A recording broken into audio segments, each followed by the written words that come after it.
हद इतनी करो कि हद की इंतहा हो जाए, कामयाबी इस तरह से मिले कि वह भी एक दास्तां हो जाए। तो मैं सुमित एक बार फिर आप सबका स्वागत करता हूं मेरे यूट्यूब चैनल के ऊपर। तो आज मैं आपके सामने ये बिहार का पॉलिटिकल साइंस का पेपर है, ये आज आपके सामने डिस्कस करूंगा। बेसिक पेपर है, बहुत अच्छा पेपर है, हमारी फाउंडेशन को मजबूत कर सकता है ये पेपर। तो इसको हम देखेंगे। ये पेपर हमारे लिए बहुत ज़्यादा इंपॉर्टेंट हो सकता है, DUET के लिए, CUET के लिए, या फिर विभिन्न जो एंट्रांस टेस्ट होते हैं पॉलिटिकल साइंस के, उन सभी के लिए बहुत ज़्यादा इंपॉर्टेंट हो सकता है। तो आइए इसको देखते हैं और स्टार्ट करते हैं।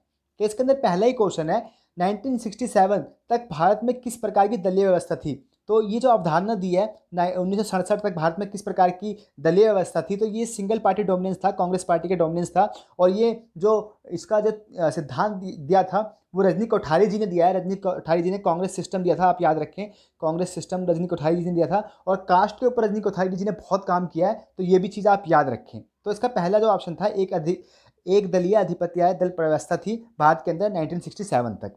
सेकंड क्वेश्चन है, भारतीय राष्ट्रीय कांग्रेस के द्वारा किस प्रकार के समाजवाद को अपनाया गया। तो जो भारतीय राष्ट्रीय कांग्रेस के द्वारा जो समाजवाद अपनाया गया था वो गांधी का जो सर्वोदय की अवधारणा है, यानी जो समाज के सबसे दीनहीन लोग हैं उनका उदय करना, उनका उत्थान करना, इस प्रकार की अवधारणा को कांग्रेस पार्टी द्वारा अपनाया गया था। तो देख सकते हैं आप, बहुत अच्छे क्वेश्चन है इसके अंदर। भारत के किस राज्य में कम्युनिस्ट पार्टी को सत्ता में आने का सर्वप्रथम अवसर कब मिला। तो भारत के अंदर जो सबसे पहले जो किसी भी राज्य के अंदर सरकार आई थी कम्युनिस्ट पार्टी की, वो आई थी 1967 के अंदर, दूसरे आम चुनाव के अंदर। और ये आई थी केरल के अंदर, केरला के अंदर ये सबसे पहले सरकार आई थी। तो आप याद रखें इसको।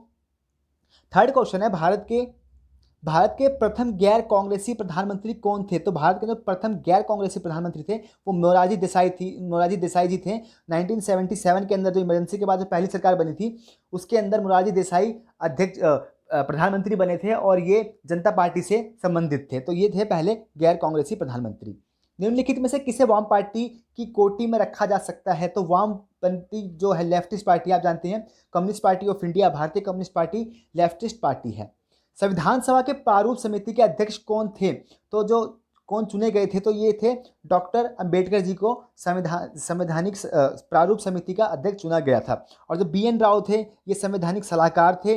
और राजेंद्र प्रसाद तो आप जानते हैं पहले भारत के प्रधानमंत्री बने। मौलाना आज़ाद जी भारत के शिक्षा मंत्री रहे हैं। तो इस प्रकार से इसका जो सही आंसर था वो प्रारूप समिति के अध्यक्ष चुने गए थे डॉक्टर अंबेडकर जी। भारतीय नागरिकों को कितने मौलिक अधिकार पर्याप्त है। तो ये चीज़ बहुत याद रखें आप इसको। तो भारतीय जो मौलिक अधिकार पर्याप्त है वो वर्तमान में 6 हैं, लेकिन जब मूल संविधान था, मूल संविधान के अंदर जो पर्याप्त थे वो 7 थे। इसको हटा दिया गया था 7वें अधिकार को, इसमें संपत्ति का अधिकार था। इसको 42वें संविधान संशोधन 1976 के तहत 42वें संविधान संशोधन 1976 के तहत संपत्ति के अधिकार को हटा दिया गया था। तो ये क्वेश्चन याद रखें। भारत के जो मूल अधिकार हैं वर्तमान में 6 हैं। भारतीय संविधान को पूर्ण रूप से किस दिन अपनाया गया। तो भारतीय संविधान को जो पूर्ण रूप से अपनाया गया था वो 26 जनवरी 1950 को अपनाया गया था। इसीलिए हम इस दिन को रिपब्लिक डे बनाते हैं, सेलिब्रेट करते हैं। और इससे रिलेटेड एक क्वेश्चन पूछा गया था, 26 नवंबर 1949 को हमारे देश का संविधान बनकर तैयार हो गया था, लेकिन इसको लागू किया गया था 26 जनवरी 1950 को, क्योंकि जो 1929 के अंदर रावी नदी के किनारे लाहौर में जो कांग्रेस पार्टी का अधिवेशन हुआ था उसके अंदर उन्होंने घोषणा की थी कि 26 जनवरी को हम अपने देश का झंडा फहराएंगे। तो इस परंपरा को जारी रखने के लिए 26 जनवरी 1950 को भारत का संविधान पूर्ण रूप से लागू किया गया था। और ये 9वां क्वेश्चन है, संविधान के किस भाग को जर्मनी से लिया गया है। तो जो जर्मनी से लिया गया है वो राष्ट्रपति की संकटकालीन शक्तियाँ हैं, ये जर्मनी से ली गई है। मौलिक कर्तव्य की अवधारणा जो है वो रूस से ली गई है। और मूल अधिकार की बात है ये USA से ली गई है, USA से ली गई। मौलिक अधिकार की बात राज्य के नीति निर्देशांक तक लिए गए आयरलैंड से। तो ये इस प्रकार से था। ये सब आप याद रखें क्योंकि ये सब पूछते रहते हैं एग्जाम के अंदर। तो इस प्रकार से इसका सभी का आंसर था। तो इसका आपातकालीन जो लिए गए हैं वो राष्ट्रपति के संकटकालीन अधिकार लिए गए जर्मनी से। भारत के किस भाग में मौलिक अधिकारों का वर्णन है। तो मौलिक अधिकार का जो वर्णन है भाग 3 के अंदर है, और ये अनुच्छेद 12 से लेकर 35 तक मौलिक कर्तव्यों के बारे में कहा गया है। भारत में एकल नागरिकता का विचार किस देश से लिया गया। तो ये बहुत इंपॉर्टेंट क्वेश्चन है, अच्छा क्वेश्चन है। एकल नागरिकता की अवधारणा जो ली गई है वो ब्रिटेन से ली गई है। अमेरिका के अंदर आप जानते हैं दो प्रकार की नागरिकता होती है, वहाँ पे स्टेट की अलग नागरिकता होती है और सेंटर की अलग होती है। तो वहाँ से तो नहीं ली गई है। और जो भारत की ली गई है वो एकल नागरिकता की अवधारणा ब्रिटेन से ली गई है।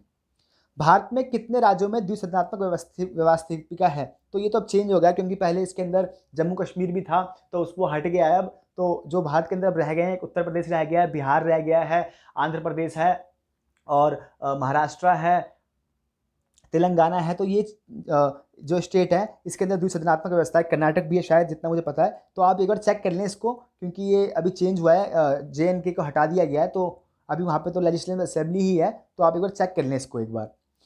निम्नलिखित में से किस राजनीतिक पार्टी का उदय इंडिया अगेंस्ट करप्शन आंदोलन से हुआ? तो इंडिया अगेंस्ट करप्शन से जो पार्टी का उद्भव हुआ था वो आम आदमी पार्टी थी दिल्ली के अंदर। आप जिसे हम कहते हैं, इसको राष्ट्रीय पार्टी का भी अभी दर्जा मिला है कुछ दिन पहले, तो आप ये भी चेक कर लें।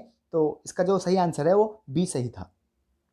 भारत में पहली महिला राज्यपाल कौन थी? तो भारत में पहली महिला राज्यपाल थी सरोजिनी नायडू जी, और सुचेता कृपलानी जी पहली भारत की महिला मुख्यमंत्री थी। ये भी आप याद रखें। एनी बेसेंट जी बहुत महत्वपूर्ण है, हमारी स्वतंत्रता सेनानी रही हैं। इन्होंने 1916 के अंदर बहुत काम किया था स्वदेशी आंदोलन, और तिलक जी के साथ बहुत ज़्यादा इनका कोऑर्डिनेशन थी। तो इन्होंने बहुत कार्य किया है, स्वतंत्रता सेनानी थी। और पंडित रमाबाई ये UN के अंदर हमारी एम्बेसडर रही थी। तो ये भी आप याद रखें। विजय लक्ष्मी पंडित जी। किस देश का संविधान विश्व का सबसे बड़ा संविधान है? तो आप जानते ही हैं, हमारा देश भारत का संविधान विश्व का सबसे बड़ा संविधान है। संयुक्त राष्ट्र महासभा की पहली महिला अध्यक्ष, जो मैंने आपको बताया था ऊपर, तो ये पंडिता विजय लक्ष्मी पंडिता जी संयुक्त राष्ट्र महासभा की पहली महिला अध्यक्ष रही हैं। और अमृता राजकुमारी अमृता कौर, आप याद रखें इनको, ये भारत की पहली हेल्थ मिनिस्टर रही हैं, स्वास्थ्य मंत्री रही हैं। भारतीय संविधान का कौन सा भाग संविधान की आत्मा के रूप में जाना जाता है? तो संविधान की आत्मा के रूप में जाना जाता है वो प्रस्तावना को भारतीय संविधान की आत्मा के रूप में आता है। लेकिन जो मौलिक कर्तव्य हैं, ये अंबेडकर जी ने जो 32वां हमारा संवैधानिक सुरक्षा का अधिकार है, उसको संविधान की आत्मा कहा है। अगर पर्टिकुलर पूछते हैं तो याद रखें आप, संविधान की आत्मा को कहा था अंबेडकर जी ने आर्टिकल 32 को। किस प्रधानमंत्री ने मंडल आयोग की सिफारिश को लागू किया? तो मंडल आयोग की सिफारिश को लागू करने का स्टेज आता है VP सिंह जी को। इन्होंने 1899 के अंदर मंडल आयोग की सिफारिश को लागू किया था, जिसके अंदर इन्होंने 27% आरक्षण OBC वर्ग के लिए बात कही थी इस आयोग ने। तो ये इन्होंने लागू करने का काम किया था VP मंडल जी ने। 103वां संवैधानिक संशोधन क्या प्रदान करता है? तो जो 103वां संविधान संशोधन है वो आर्थिक रूप से पिछड़े वर्गों के लिए आरक्षण है। यानी EWS का जो कोटा आया है सिस्टम, जो आर्थिक रूप से कमजोर वर्ग हैं उनको 10% आरक्षण की बात की गई है 103वें संविधान संशोधन अधिनियम द्वारा। और जो 100वां संविधान संशोधन अधिनियम है वो भी आप याद रखें। इसके तहत जो भारत और बांग्लादेश के बीच जमीन का एक्सचेंज हुआ था वो हुआ था 101 के तहत। आप याद रखें GST जो है, गुड्स एंड सर्विसेज टैक्सेस, ये 2016 के अंदर लागू किया गया है। GST का बात 101 के अंदर की गई है। 102 के अंदर बैकवर्ड क्लास के लिए जो प्रेसिडेंट के पास पावर है कि किस एरिया को वो बैकवर्ड क्लास के आधार पर घोषित कर सकते हैं। और 104वां संविधान संशोधन अभी कुछ दिन पहले हुआ है। इसके अंदर एंग्लो इंडियन सदस्य थे, जो एंग्लो इंडियन के लिए जो सीटें होती थी उनको हटा दिया गया, उसको निरस्त कर दिया गया, उसकी जगह SC और ST को दे दी गई है वो सीटें। तो ये भी आप याद रखें, ये सभी चीज़ें एग्जाम में आ जाती हैं। 20वां क्वेश्चन है, विकास के साथ न्याय किस पंचवर्षीय योजना का मुख्य उद्देश्य था? तो ये क्वेश्चन मैं आपके लिए छोड़ के जा रहा हूँ, ये आप मुझे कमेंट बॉक्स में जरूर बताएं। ये क्वेश्चन आपके लिए आज एक प्रकार से होमवर्क की तरह है। स्वतंत्र भारत के प्रथम उपराष्ट्रपति कौन थे? तो मैंने इसके ऊपर अपनी एक ट्रिक भी बना रखी है अपने चैनल के ऊपर। आप देख सकते हैं कि स्वतंत्र भारत के कितने प्रधानमंत्री रहे हैं। तो आप मेरे चैनल पर उसकी ट्रिक भी देख सकते हैं कैसे याद करें। जो पहले प्रधानमंत्री थे हमारे, सरदार वल्लभ भाई पटेल जी थे। कौन सा संविधान संशोधन नगरीय स्थानीय स्वशासन की बात करता है? तो नगरीय यानी जो नगरीय स्वशासन की बात करता है वो है 74वां संविधान संशोधन। 73वां संविधान संशोधन जो है वो ग्रामीण क्षेत्र की बात करता है, और 74वां संविधान संशोधन नगरीय क्षेत्र की बात करता है। भारत में पहला नगर निगम कब स्थापित किया गया था? तो भारत का जो पहला नगर निगम स्थापित किया गया था वो 1688 के अंदर मद्रास के अंदर इसको किया गया था सबसे पहले। तो आप इसको याद रखें, मद्रास के अंदर सबसे पहले 1688 के अंदर ये स्थापित किया गया था। राज्यसभा का सभापति कौन होता है? तो राज्यसभा का जो सभापति जी होते हैं वो भारत के उपराष्ट्रपति राज्यसभा के सभापति होते हैं। और ये क्वेश्चन बहुत अच्छा है, किसे निम्न में से किसे संसद को संबोधित करने का अधिकार प्राप्त है? किसे संसद को संबोधित करने का अधिकार प्राप्त है? तो ये अटॉर्नी जनरल ऑफ इंडिया, जिसे हम AGI कहते हैं, अटॉर्नी जनरल ऑफ इंडिया, इनको संविधान के अंदर संसद के अंदर संबोधित करने का अधिकार है। और उनका जो इनका कार्यकाल और उनके बारे में लिखा गया आर्टिकल 76 के तहत इनके बारे में लिखा गया है। और राज्य के अंदर जो बात की जाती है वो आर्टिकल 165 के तहत की जाती है राज्य के अंदर। तो ये भी चीज़ आप याद रखें, बहुत इंपॉर्टेंट हो जाता है एग्जाम के लिए। अनुच्छेद 371 एक किस राज्य से संबंधित है? अनुच्छेद 371 जो संबंधित है वो नागालैंड राज्य से संबंधित है। इसका सी आंसर सही है। किसकी सलाह पर किसी राज्य में विधान परिषद को समाप्त किया जा सकता है? तो सबसे पहले आप याद रखें, अगर विधान परिषद को समाप्त करना है तो वो जो राज्य की विधानसभा होती है वो उसको अनुमोदन प्रस्तुत करती है, और जो फाइनल पावर होती है वो फाइनल पावर संसद के पास होती है। किसी भी राज्य को निरस्त करने, किसी भी राज्य में विधान परिषद बनाने की या उसको निरस्त करने की फाइनल पावर संसद के हाथ में होती है। तो इसका जो सही आंसर है वो जो इसके अंदर पूछा गया, तो ये विधानसभा इसका सही आंसर है। धन विधेयक प्रस्तुत किया जाता है, तो धन विधेयक हमेशा याद रखें आप, लोकसभा के अंदर प्रस्तुत किया जाता है। और धन विधेयक का जो प्रावधान किया गया है वो आर्टिकल 110 के तहत, एक बार आप चेक कर लें, ये तो वित्त आयोग का 110 के तहत, ये शायद वित्त आयोग के बाद जो 280 के अंदर की गई है, वित्त आयोग की बात, फिर भी आप एक बार चेक कर लें। तो जो इसका सही आंसर है, धन विधेयक प्रस्तुत किया जाता है, ये लोकसभा के अंदर प्रस्तुत किया जाता है। किस राज्य के पास संविधान की किस संस्था, माफ कीजिएगा, किस संस्था के पास संविधान की व्याख्या करने का अधिकार है? तो जो संविधान की व्याख्या करता है वो सर्वोच्च न्यायालय है हमारा, सुप्रीम कोर्ट ऑफ इंडिया। यही फाइनल अथॉरिटी है संविधान की व्याख्या करने की। पंचायती राज शामिल है, बहुत इंटरेस्टिंग क्वेश्चन है, बहुत ज़्यादा इसके अंदर हम जल्दबाजी के अंदर इसको गलत कर देते हैं। पंचायती राज जो व्यवस्था है वो राज्य सूची के अंदर शामिल है। ये क्वेश्चन को आप अच्छी तरीके से देख के जाएं, कई बार एग्जाम के अंदर पूछा गया है, हमें कंफ्यूज करने के लिए पूछा जाता है कि पंचायती राज किस सूची के अंदर है, तो ये राज्य सूची के अंदर सम्मिलित है। राज्यसभा धन विधेयक को कितने समय तक, कितने दिनों तक रोक सकती है? तो ये 14 दिन तक रोक सकती है, और इसके बाद इसको पास करना ही पड़ता है। अगर नहीं भी करते हैं तो अपने आप इसको पास माना जाता है। तो जो इसका जो रोकने की शक्ति है वो 14 दिन तक है। निम्न में से कौन सी समिति राजनीतिक अपराधीकरण के अध्ययन के लिए गठित की गई थी? तो ये जो समिति गठन की गई थी, ये वोहरा समिति को राजनीति में अपराधीकरण के लिए, जो study of criminalisation of politics को, इसको अध्ययन के लिए की गई थी। चुनाव के लिए आदर्श आचार संहिता कौन जारी करता है? जो चुनाव के लिए जो आदर्श आचार संहिता जो जारी करता है वो चुनाव आयोग करता है, ईसीआई ऑफ इंडिया। तो यही चुनाव की देख रेख करना और सब चीज़ें करना इसका ही कार्य होता है। जो इसका प्रावधान है आर्टिकल 324 के तहत निर्वाचन आयोग की बात की गई है।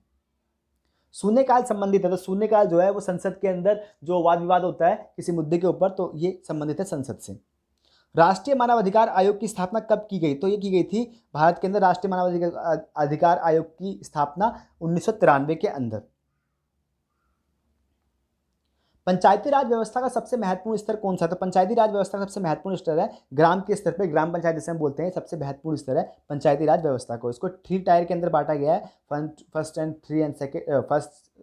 Second and third. इसके अंदर पहले ग्राम पंचायत आती है, फिर जिला परिषद आता है, फिर माफ कीजिएगा, फिर ब्लॉक आता है, फिर जिला आता है। ग्राम, ब्लॉक और जिला, तो 3 स्तर पर ये होती हैं। अलग अलग राज्य की अलग अलग व्यवस्थाएं हैं, तो 3 स्तर पर ये होती हैं। तो इस प्रकार से जो सबसे महत्वपूर्ण पंचायती राज व्यवस्था के अंदर वो ग्राम पंचायत है। निम्नलिखित में से किस राज्य में पंचायती राज संस्था नहीं है? बहुत अच्छा क्वेश्चन है, बहुत इंपॉर्टेंट क्वेश्चन है, कई एग्जाम में आया हुआ क्वेश्चन है। तो जो नहीं है वो मिजोरम के अंदर पंचायती राज व्यवस्था नहीं है। इसको आप याद रखें, 3 राज्यों के अंदर पंचायती राज व्यवस्था नहीं है। पहला तो हमारा नागालैंड है, नागालैंड के अंदर ये पंचायती राज व्यवस्था नहीं है। फिर मेघालय है, मेघालय के अंदर भी नहीं है, और मेघालय के अंदर नहीं है, और जो थर्ड है वो मिजोरम है। तो इसको आप याद करने की ट्रिक कर सकते हैं, NMM, नागालैंड, मिजोरम और मेघालय, 3 स्टेट हैं जिनके पास पंचायती राज व्यवस्था नहीं है। भारत में अंतिम रेल बजट कब प्रस्तुत किया गया था? तो ये किया गया था 2016 के अंदर। जो उस टाइम के तत्कालीन रेल मंत्री थे वो थे सुरेश प्रभु जी, इन्होंने प्रस्तुत किया था। उसके बाद से रेल बजट और आम बजट को आपस में मिला दिया गया है। तो अब बजट के साथ ही रेल बजट को मर्ज कर दिया गया है, तो अब ये इकट्ठे पेश किए जाते हैं। अंतर्राष्ट्रीय मानवाधिकार दिवस कब बनाया जाता है? ये बनाया था 10 दिसंबर 1948 को अंतर्राष्ट्रीय मानवाधिकार दिवस बनाया जाता है। इसकी शुरुआत हुई थी, तो ये पहली बार 1948 के अंदर बनाया गया था, 10 दिसंबर 1948 को। फिर बाद में हर साल 10 दिसंबर को ये बनाने जाने लग गया। तो ये 10 दिसंबर इसका सही आंसर है। भारत में चुनाव आयोग का गठन कब हुआ? तो ये हुआ था 25 जनवरी 1950 के अंदर। भारत के अंदर चुनाव आयोग का गठन जो माना जाता है फाउंडेड इन 25 जनवरी। इसका दिवस भी याद रखें कब बनाया था, चुनाव आयोग का दिवस कब बनाया था? 25 जनवरी को मनाया जाता है। सुरक्षा परिषद के अस्थायी सदस्यों का कार्यकाल कितने दिन का होता है? तो ये 3 वर्ष के लिए होता है सुरक्षा परिषद के अस्थायी सदस्यों का। और जो स्थायी सदस्य हैं, जो 5 जिन्हें वीटो शक्ति प्राप्त है, वो स्थायी सदस्य हैं इसके। और जो इसके अस्थायी सदस्य होते हैं, आप याद रखें उनकी संख्या 10 होती है। 10 अस्थायी सदस्य होते हैं 3 साल के लिए। निम्न में से कौन संयुक्त राष्ट्र संघ की एजेंसी नहीं है? तो जो संयुक्त राज्य संघ की एजेंसी नहीं है वो WTO इसकी एजेंसी नहीं है। संयुक्त राष्ट्र महासभा की वर्ष में कितनी संयुक्त राष्ट्र महासभा की बैठक वर्ष में कितनी बार होती है? तो ये एक बार होना अनिवार्य है इसकी बैठक का होना। तो ये एक इसका आंसर सही है। निम्न में से किस राज्य में विधान परिषद नहीं है? तो विधान परिषद नहीं है वो राजस्थान के अंदर नहीं है, उत्तर प्रदेश के अंदर है, बिहार के अंदर है, कर्नाटक के अंदर है। तो आप देख सकते हैं, मैंने ऊपर बताया था आपको कर्नाटक के अंदर शायद, तो यहाँ पे कर्नाटक के अंदर है, तो कर्नाटक के अंदर विधान परिषद है, उत्तर प्रदेश के अंदर है, बिहार के अंदर है और तेलंगाना के अंदर है, आंध्र प्रदेश के अंदर है। तो ये जो कुछ स्टेट है इसके अंदर विधान परिषद का प्रावधान है। महाराष्ट्र भी है। पहला गुट निरपेक्ष सम्मेलन कहाँ हुआ? तो ये पहला जो गुट निरपेक्ष सम्मेलन हुआ था ये बेलग्रेड के अंदर हुआ था और ये 1961 के अंदर बेलग्रेड के अंदर पहला इसका सम्मेलन हुआ था। भारत की संसद में शामिल है, तो ये बहुत अच्छा क्वेश्चन है। भारत की संसद में क्या क्या शामिल है? लोकसभा, राज्यसभा और राष्ट्रपति, ये तीनों चीजें भारत की संसद के अंदर शामिल है। किस संविधान संशोधन के द्वारा संविधान में मौलिक कर्तव्य जोड़े गए? तो ये जोड़े गए थे 42वें संविधान संशोधन 1976 के अंदर जो हुआ था, इसके तहत ही मौलिक कर्तव्य को जोड़ा गया था। लद्दाख केंद्र शासित प्रदेश कब बना? तो 2020 के अंदर लद्दाख केंद्र शासित प्रदेश बना। इसके साथ ही जम्मू और कश्मीर को भी जो इसको विशेष प्रावधान दिया गया था आर्टिकल 370 के तहत, इसको हटा दिया गया था और ये दोनों एक यूनियन टेरिटरी बने थे 1920 के अंदर। शीत युद्ध के दौरान शक्ति के केंद्र थे, तो शक्ति के केंद्र दो थे, एक रशिया जिसे हम सोवियत संघ कहते हैं, माफ कीजिएगा, सोवियत संघ, और यूएसए, जिसका बाद में सोवियत संघ का विघटन हो गया और इसका उत्तराधिकारी रशिया बना। तो जो शीत युद्ध के दौरान शक्ति के दो केंद्र थे वो यूएसए और सोवियत संघ थे। 20वां क्वेश्चन है, भारतीय संघीय व्यवस्था में किसे अधिक शक्ति पर्याप्त है? तो ये सबसे ज़्यादा शक्ति पर्याप्त है वो है केंद्र के पास ज़्यादा शक्ति पर्याप्त है। तो ये छोटा सा क्वेश्चन था बिहार का BSED का। तो उम्मीद करता हूँ आपको अच्छा लगा होगा। बेसिक क्वेश्चन है, ज़्यादा डिफिकल्ट भी नहीं है, ज़्यादा आसान है, ठीक ठाक क्वेश्चन है, हमारे लिए एक रिवीजन के तौर पे कार्य कर सकता है किसी भी एग्जाम के लिए।